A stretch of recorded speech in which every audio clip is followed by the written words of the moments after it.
Hindi kami ang mananagot dyan kung mayroon mang pagkukulang sa bagay na yan dahil BICAM report yan eh.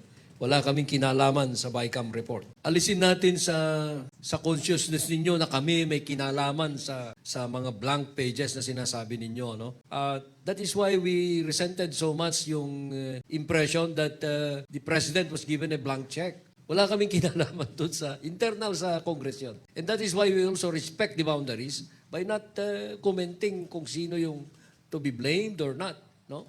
But I'm sure that we did not benefit at all from the blank spaces that are being peddled around. Kaya namin sinasabi na fake news yan dahil binibintang kay Presidente yung pag-fill up. Even if that is not what they said, that is the impression they want to give to the public, which is very wrong, very malicious. Kaya I came out with a very strong statement dyan, and the President was very blunt also in saying that whatever the former President was saying about this is a lie. Gusto kong malaman ng taong bayan na wala talaga kaming kinalaman dyan.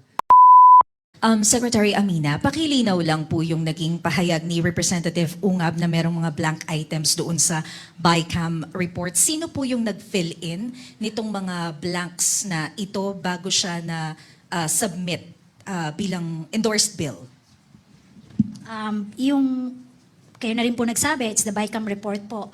So, may technical working group po yan from the House of Representatives and the Senate of the Philippines. So, siguro, we can just go back a little lang on the budget process or the legislative process. Siguro I can share a little bit because it came from the Senate po. I was a young staffer from back then. So, pag napasa na po yung batas from the Senate and the House, magbabaycam sila. So, ang i-report po sa floor, at ang i-ratify ng floor, yung mga napagkasunduan nung dalawang houses.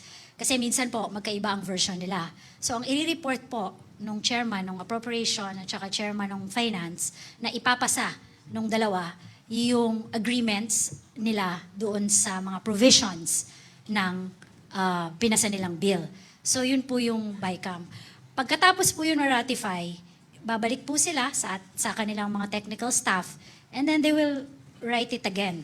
Lilinisin po nila kasi kung makikita nyo po, ang pinapasa lang po nila sa floor pag nag-ratify sila. Even, not just the budget po, pati yung mga ibang mga bills, manipis lang po yan.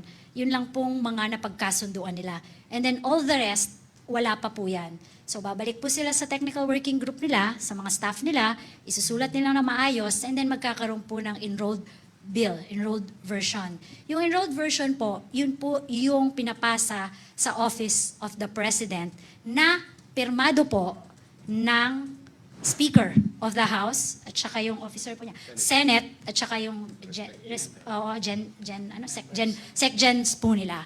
So yun po yung makakarating sa Office of the President. So yung sinasabi po nila na blanco, sila din lang din po ang makakapagpuno nung blanco. Kay ES lang po. Sir, may we have your reaction doon sa sinabi ni Representative Ungab na plano niyang dalhin sa Supreme Court itong usapin ng GAA?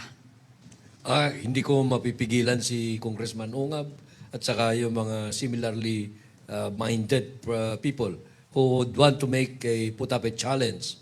Ang problema natin dyan is hindi kami ang mananagot dyan kung mayroon mang pagkukulang sa bagay na yan dahil BICAM report yan eh. Wala kaming kinalaman sa BICAM report. Ang may kinalaman lang kami yung finished product na pinapirmahan sa Presidente. Hindi yung blank check.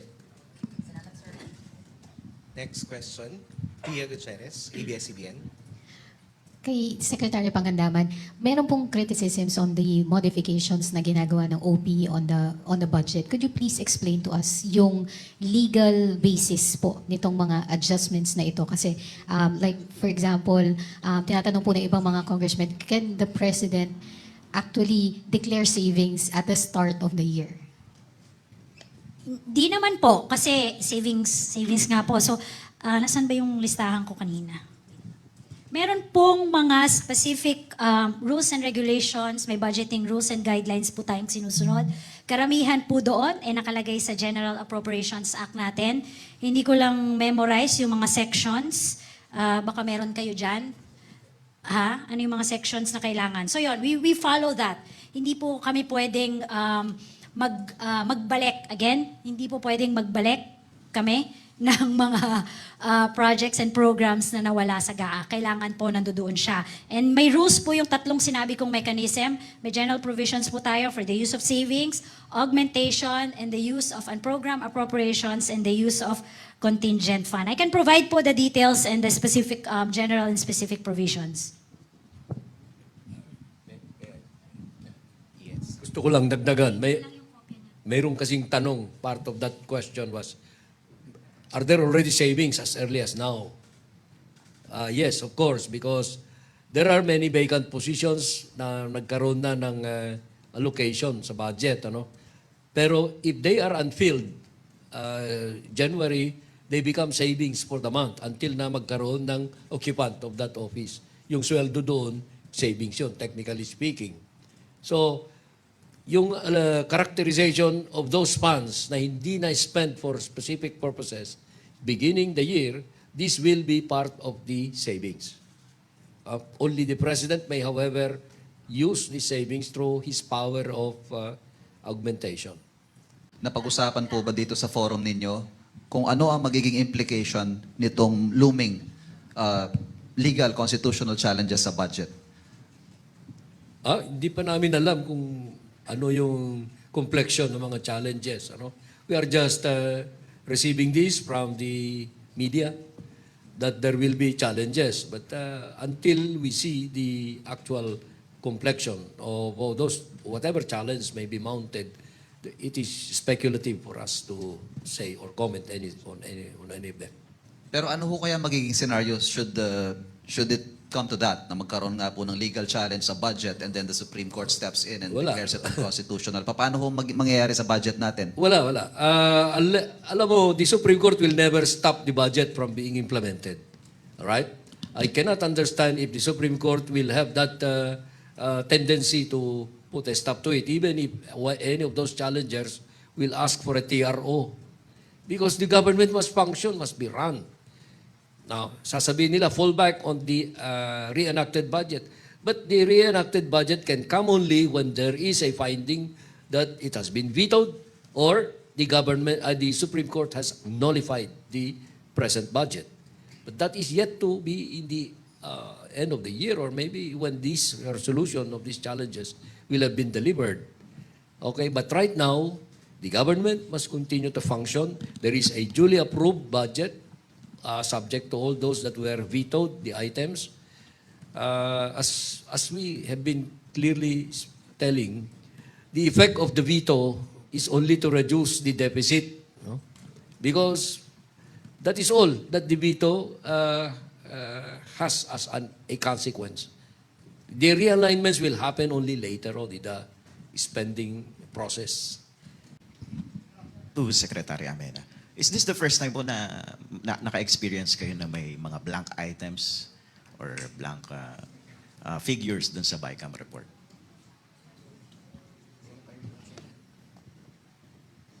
Ngayon, di ko naman, pag yun sa BICAM, wala talaga kaming alam. But ngayon lang siya na-mention. But I'm not sure, I haven't seen yung ibang BICAM or ratified budget ng House and Senate. Nasa preparasyon na po kayo for 2026 budget. Ano po ang gagawin niyo para maiwasan naman po yung mga nangyari na pagpupuno doon sa mga tinapyas na budget sa mga projects and programs ng administrasyon? Magkakaroon po ba kayo ng mga dialogue for the House leaders? We'll do the same the process. You know, sa executive naman, we know what's our priorities. Start pa lang na administration, we have the Philippine Development Plan, may respective roadmaps na po lahat ng ahensya, may legacy projects na po tayo na nakalista na po, na enumerate na po natin yan. We'll just have to make sure that all of those are funded now until 2028 para po matapos itong mga proyekto na to. And we will consistently remind po siguro yung close coordination between the executive and the legislative. That's why we're also doing this exercise today and on Monday para yung mga cabinet secretaries din po natin can make representation po, mas lumakas pa po yung representation nila when we do the budget, when we go to the Congress for our budget. Thank you po. Alvin Baltazar, Radyo Pilipinas. Secretary Pangandaman, magandang tanghali po. Secretary, meron po tayong timeline o target para kung kailan natin target na maibalik yung nawalang pondo doon sa mga binaklas na o tinapyas na fund doon sa bawat kagawaran. Wala naman po. Actually, depende po dun sa mga ahensya. Tsaka depende po dun sa, yan sinasabi ko nga pong mechanism. Kasi meron po tayong proseso, hindi po siya kaagad-agad pwedeng maibalik. Bawal po tayong mag-ikot-ikot ng mga nasa budget because there are specific line items in our General Appropriations Act. Yun po yung ginawa natin today. In-explain po natin sa ating mga cabinet secretaries kung paano po yung proseso, ano pong mga dokumento ang kailangan nila i-submit, at saka paano po yung yun nga po, paano nila i-comply yung mga documentation na kailangan. Pero doon sa three mechanisms na binanggit niyo kanina, Secretary, kayang punan yung nawalang pondo sa bawat kagawaran. Hindi po lahat. I'll be very honest on that. Hindi baka po hindi lahat nung kinakailangan. That's why I also encourage the agencies kasi anyway, budget call na rin po ng 2026 and then in our new Government Procurement Act, nakaspecify na rin naman doon yung early procurement. So by June, they can, pag nasa NEP na po yan, nasa President's budget, pwede na rin po silang mag-early procurement para by the time na meron na rin tayo GAA for 2026, they can already award those projects. So approximately, Secretary, mga ilang percentage yung pwedeng punan? O Once I have the numbers, maybe I can share it with you.